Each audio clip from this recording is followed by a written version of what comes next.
Confidence is something that you must have as you navigate through this thing that we call life.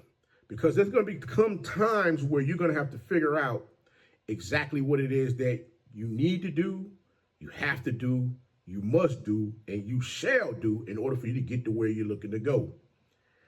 To achieve a goal, you have to have a goal. You have to have a goal in mind to where that bar is set so high that you believe, not nobody else, you believe that you can get there. And I'm just trying to understand, where in the world did it become a problem for someone to have confidence in their ability and talent? Y'all know we're going to get into it. This is another episode of Blow the Whistle with your favorite coach, Coach Walker. If you're new to the channel, please like, share, subscribe, tap in. Make sure you tell your friends to come on over here and check out Blow the Whistle with your favorite coach, Coach Walker, on the Tomorrow Leader Sports Network platform. I do apologize that I didn't give you one last week. I apologize for that. But you know what? I had to sit down and just recalibrate a little bit to get my mind focused on exactly what it was I wanted to give you guys. Because, see, there's some things that I've been watching over the past week.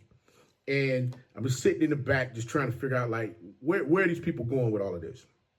And I had to really evaluate some of the people, some of the talking heads that's out here saying a lot of the off the cuff remarks about Shedeur Sanders, and really look at where's this coming from. I mean, I get it. Everybody has their guy that they like as far as who's going to become the next quarterback for the Cleveland Browns. Everybody has their guy. Dylan Gabriel's named number 2. We got that. Shedeur Sanders was named number 3. We got that. We understood the fact that the deck was loaded for Shedeur to be put at number 3 and not number 2, because let's be honest with one another here. There's no way in hell you're going to let a kid that was drafted 5th round end up beating out somebody that was drafted in the 3rd round. Make it make sense, guys. Just sit with me for a minute and think about it. Now, as I'm sitting here, I'm watching all of these games that's being played, first week, because I wanted to see exactly what was going on here. And it amused me to the fact that you have all of these pundits that was talking about how Shedeur Sanders doesn't have a strong arm. And he threw a majority of his passes at the line of scrimmage. Dan Orlovsky. But that's the game that everybody's playing right now, if I'm not mistaken. We watched all weekend long from Thursday all the way to tonight, Monday Night Football, between Chicago Bears and the daggone Minnesota Vikings. We saw flare passes. We saw, bubble screens. We saw those type of passes being put out there. I'm like, come on, guys, what are we doing here? So now all of a sudden you want to cripple, or you want to sit up here and talk down about a guy that's doing what everybody's been doing, that everybody's doing now. But it's all well and great. But one thing that I did look at in the game between Cleveland and Cincinnati, right now there's no running game, and y'all had Joe Flacco out there throwing the ball 45 times in the game. Y'all already know that's not going to last for the whole season. Y'all know there's no way in the world Flacco gonna throw 45 times in a game for 18 games? That's impossible. 40-year-old guy, that's impossible. That shoulder will be a noodle by week 6. So if Cleveland don't get a running game up, but that boy's gonna be a problem. Now, he did throw for 290 yards. He did. He threw with one touchdown pass. He had 2 interceptions, but there were some glaring things out there as well, as far as him not being able to get himself asserted on a couple of plays where they was knocking him around like a pinball out there.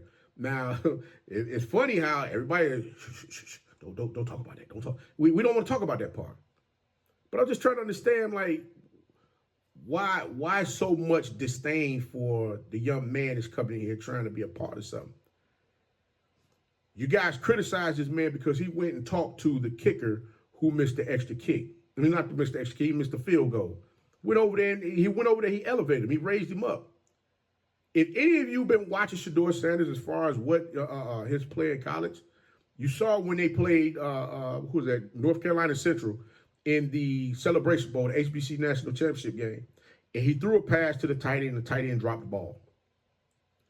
They went over there, they picked that young man up, they helped him as far as would get himself together, and understand, hey, it happens. It happens. You'll have an opportunity to make up for it again. It won't be in this game, but you have an opportunity to make up for it again. But again, you crucify the young man for being a human, trying to uplift his teammate, let them know, hey, listen, you know what, don't sweat that. We'll get another opportunity at it. Mess around and get another opportunity at this thing, and what do? Wet the bed. You wet the bed. I mean, it's no other way to put this. I'm just saying, guys, at some point in time, we got to be honest with one another and say, yo, this is what happened. So the kicker misses a field goal with 4 minutes and 34 seconds left to go in the game. Cleveland gets the ball back with, a minute 50 left to go. You got 2 minutes left to go in the game. On the first play, an interception is thrown. Where's all the critiques at for that?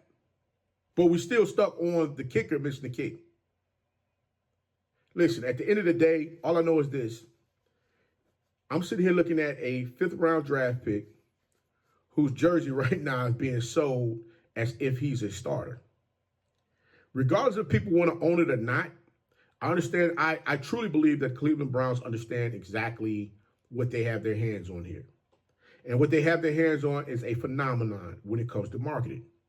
You're going to have individuals that's going to want to come to the stadium to see him play. If the Cleveland Browns does not pick up the pace as far as what they're looking to do out there on the field, i.e. win some games, i.e. the quarterback plays like he's a quarterback that's going to help the team win some freaking games, guess what? You're going to start hearing that noise get a little bit louder, that chatter going to get a little bit louder as far as we want to see Shedeur. Y'all gonna go ahead, y'all gonna usher Dylan Gabriel out there. And then we're gonna find out exactly what's really going on with him.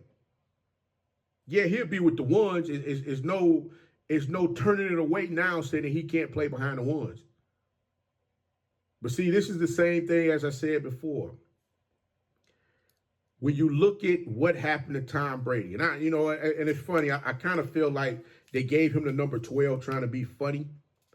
But I think that number 12 going to end up coming back and biting y'all in the behind, and I'm going to tell you why. If you don't recall, Tom Brady was 4th on the depth chart when he came into the NFL. And y'all call him what now? I'm just saying. People are trying to use the old videos of when Coach Prime and Shedeur and Tom Brady were all having a conversation, and Tom Brady was telling him he needed to get his ass in the film room and don't worry about no daggone car. Well, if I'm not mistaken, Tom Brady does mentor the young man, right?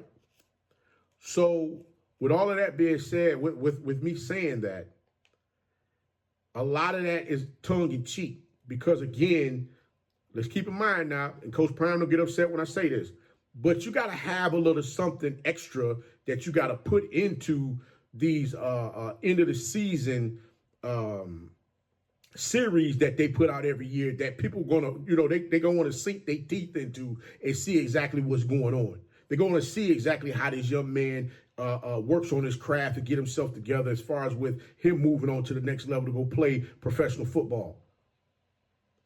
People are still talking about this young man's interviews when he sat down with these teams that no one wants to put the, matter of fact, hey, everybody's filming everything now. Put it out. Put it out there. Quit talking about what this kid said or what he allegedly said. Just put that crap out there so the world can hear it. If they could put Young Thug's jail conversations out for the world to hear it, I know daggone well y'all got everything that went on in these interviews with Shedeur Sanders. Y'all have it listed. Y'all can put this crap out there and quit playing around with people. If you own that type of time, put it out there. And I'm willing to bet nobody's going to do it because everybody want to sit around and continue to keep talking about it to make it a talking point. At the end of the day, what's going to end up happening is Cleveland is going to mess around. They're going to screw this up. They're going to find a way to screw this up. And then they're going to say, well, Shedeur did this, blah, blah, blah. Listen, the man's on the sideline. He's dressed. Got shades on and a hat. He goes over to talk to his teammate, uplifts his teammate as far as everything that was going on. And that's a problem. hey man, let this guy be a good teammate. Let this young man be a good steward to his fellow man that's on the same team with him. Allow them to grow and blossom and move this thing in the direction in which it needs to go. Because right now, if they don't hurry up get Junkins in here to come running this ball, it's going to be a problem. Flacco is not going to be able to throw that ball 40 times a game every week. And looking at the team have, 40 total yards rushing the ball? That's not going to work. That ain't sure not going to work.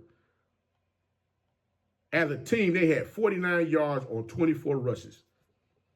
Not going to work. So all I'm saying is this. Somebody got to pick this up. Because like I stated before, you don't want the defense out there wearing down and then they can't get you back into a game. So everybody out here wanting to blame the kicker, y'all need to throw some of that blame over there on Flacco.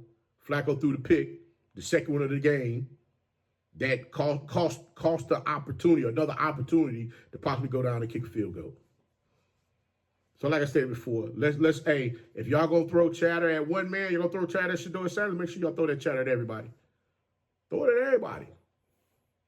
But you know what? Your favorite coach gonna go ahead and get up on out of here. I just want to go ahead and touch down with that right quick because I'm sure y'all probably sitting here watching me on your TVs, your tablets, your cell phones, or you might be on your computer screen, seeing, everything that I'm talking about. So y'all make sure y'all tune in, tap in, tell a friend, like, share, subscribe to the Tomorrow League Sports Network platform. And I appreciate all y'all for coming over, rocking with your favorite coach for a little bit. But guys, I'm gonna go ahead and get this thing together so I can come back and give you another episode of what else we got to talk about. Because there's a whole lot of different things that I saw that don't quite make sense that we got to touch on. So your favorite coach will go ahead and get up on out this thing. But until next time, peace. We'll see you later.